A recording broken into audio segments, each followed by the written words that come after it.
Et si vous cherchez des stratégies pour soulager et mieux comprendre les acouphènes, je vous recommande de télécharger le guide en PDF, 100% gratuit, dans la description de la vidéo.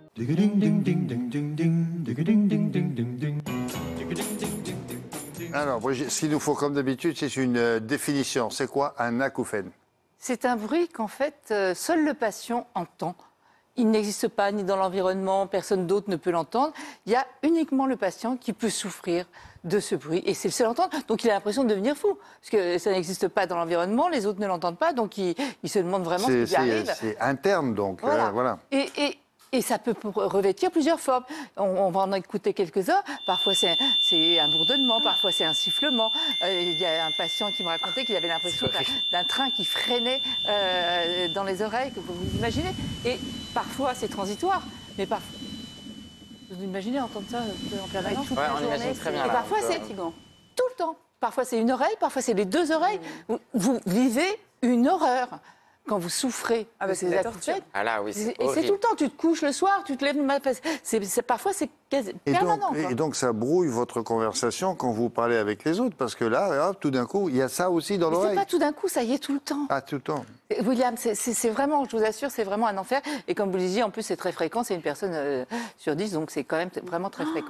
Et on sait à quoi c'est dû, ça, ces acouphènes? Alors, la cause réelle, on ne la connaît pas. Mais comme on sait qu'à peu près 80% des gens qui souffrent d'acouphènes ont plus de 65 ans et souffrent de la presbyacousie, c'est-à-dire d'une baisse de l'audition, on pense qu'en fait, c'est le cerveau.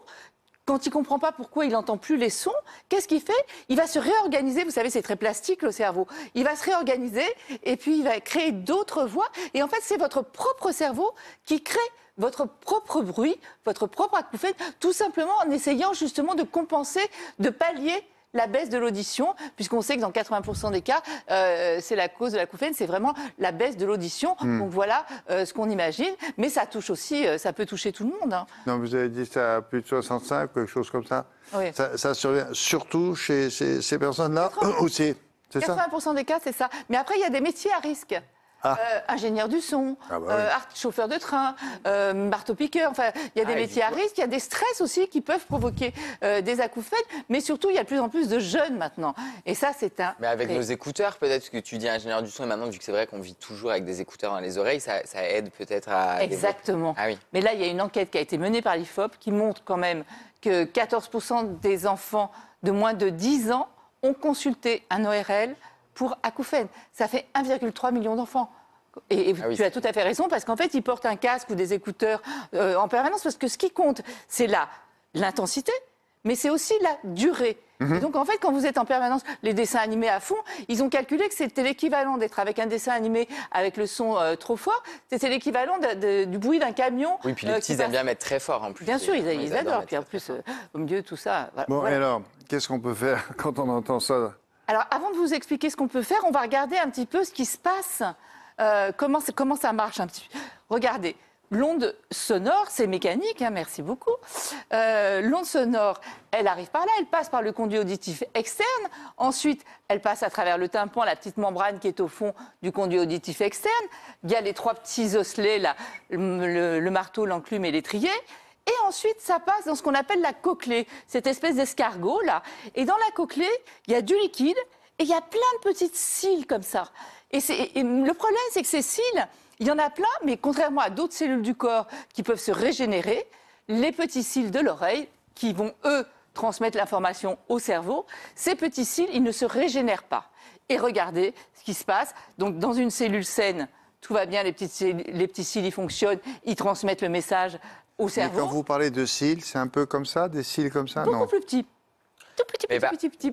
Tu les endommages qu'avec la musique ou du moins les volumes trop forts, ou ils peuvent avoir un autre... Alors, il peut y avoir d'autres maladies, mais il y a des médicaments ototoxiques qui abîment les oreilles, il y a d'autres choses qui peuvent arriver. Mais tu vois, quand ils sont foutus, les cils, en fait, après, il n'y a plus rien à faire. Donc, pour répondre à votre question, quand vous me disiez, est-ce qu'il y a quelque chose à faire? Oui, quand il y a un acouphène qui arrive brutalement, par exemple, vous êtes à un concert, vous étiez trop près des baffles et tout ça, quand ça arrive brutalement, il faut filer chez l'ORL, voire aux urgences. De toute façon, un ORL, quand vous lui dites « j'étais à un concert et ensuite j'ai entendu un sifflement, etc. », il vous prendra toujours. Hein. Parce que si on arrive tôt, on peut arriver avant que les cils ne soient complètement détruits. Ah. On va vous mettre de la cortisone, un anti-inflammatoire puissant. On va vous le mettre par voie générale et parfois même localement pour éviter la destruction irréversible des cellules. Parce qu'on ne peut pas vous greffer des cils. Non, pas non. encore. Mais ça D'accord. n'a rien à voir avec l'otite ou le tympan qui explose. Alors non, ça n'a rien à voir, mais en revanche, c'est toujours important de consulter parce que parfois, tu peux avoir un acouphène. Tu sais, les bouchons de cérumen, parfois, ça provoque un bruit qui n'a rien à voir avec l'acouphène de certaines Ouais, ouais. personnes, mais ça peut provoquer des bruits. Ou une petite otite de l'oreille moyenne, ça peut aussi provoquer des bruits. Donc effectivement, de toute façon, il faut toujours consulter. D'accord. Mais surtout, ce qu'il faut comprendre, c'est que suivant l'intensité de l'acouphène, il va falloir, on peut vraiment, il faut consulter. On va essayer quoi? Si elle est due à la baisse de l'audition, on va vous appareiller, vous mettre une prothèse auditive. Et là, ça marche, ça, au fait? Quand on Quand met, on arrive à le prendre à temps, avant Ah ouais. que toutes les cellules ne soient détruites et que le cerveau est compensé en créant d'autres voies et créer... Et là, il n'a pas besoin de faire ça, le cerveau, parce qu'on entend mieux quand on met Voilà, c'est un pour ça appareil. qu'il faut. C'est pour ça que le maître mot dans les acouphènes, c'est la prévention. C'est vraiment quand on dit qu'il faut s'appareiller, c'est aussi pour éviter l'apparition d'acouphènes. Et ce qu'on peut faire aussi, si ça ne marche pas, si on arrive trop tard, c'est ce qu'on appelle des bruits blancs. C'est-à-dire qu'en fait, on va vous mettre un petit appareil qui va envoyer des bruits en permanence sur toutes les fréquences, et ça va comme ça noyer, si vous voulez, l'acouphène. Mais Ça ne marche pas à tous les coups. C'est Mais un vrai bruit? Du coup, c'est un autre bruit ensemble, encore. un ensemble de plein de bruits Ah bon avec les mêmes Qui va fréquences, tuer les autres, aussi alors. bien aigus que graves, etc. Et qui va justement noyer Il va les l'acouphène. étouffer, les autres. Voilà. On en met pour On les est- bébés d'ailleurs, pour les C'est la calmer. nouvelle mode maintenant pour les C'est- bébés, ouais. c'est des petites, on les met pour les endormir, parce qu'il y a des bébés qui sont sensibles au bruit, on leur met ça, justement des bruits blancs, et ils restent avec ces bruits blancs. Voilà. Bon. Et puis après, Oui. il ne faut pas hésiter à consulter, parce que parfois, selon le retentissement que ça peut avoir, il faut essayer toutes les médecines douces, la sophrologie, de la psychologie, des thérapies. Voilà, il faut vraiment ne pas hésiter, ne pas s'enfermer, ne pas rester seul. Je sais qu'on a, on a tendance à vouloir un petit peu s'isoler et tout. Non, non, il faut aller consulter, il faut trouver des solutions, il y en a toujours. Mais encore une fois, le maître mot, c'est la prévention. Merci, docteur. Et si vous cherchez des stratégies pour soulager et mieux comprendre les acouphènes, je vous recommande de télécharger le guide en PDF, 100% gratuit, dans la description de la vidéo.